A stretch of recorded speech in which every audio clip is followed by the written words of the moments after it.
اگر آپ ایسی جگہ رہتے ہیں جہاں شہد کی مکھیاں رہتی ہیں تو پیاز کا رس تقریباً 35 گرام، ان بجا چونا 4 گرام، نوشادر 12 گرام باہم ملا کر نتھار لیجئے اور کسی بوتل وغیرہ میں محفوظ کر لیجئے۔ بوقت ضرورت شہد کی مکھی کے کاٹنے پر لگا لینے سے آرام آ جائے گا۔ مزید ایک اور بہت آسان علاج ہے۔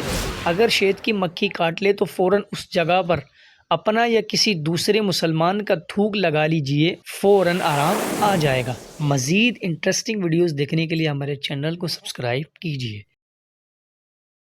اگر آپ ایسی جگہ رہتے ہیں جہاں شہد کی مکھیاں رہتی ہیں تو پیاز کا رس تقریباً 35 گرام، ان بجا چونا 4 گرام، نوشادر 12 گرام باہم ملا کر نتھار لیجئے اور کسی بوتل وغیرہ میں محفوظ کر لیجئے۔ بوقت ضرورت شہد کی مکھی کے کاٹنے پر لگا لینے سے آرام آ جائے گا۔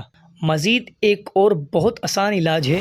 اگر شہد کی مکھی کاٹ لے تو فوراً اس جگہ پر اپنا یا کسی دوسرے مسلمان کا تھوک لگا لیجئے، فوراً آرام آ جائے گا۔ مزید انٹرسٹنگ ویڈیوز دیکھنے کے لیے ہمارے چینل کو سبسکرائب کیجئے۔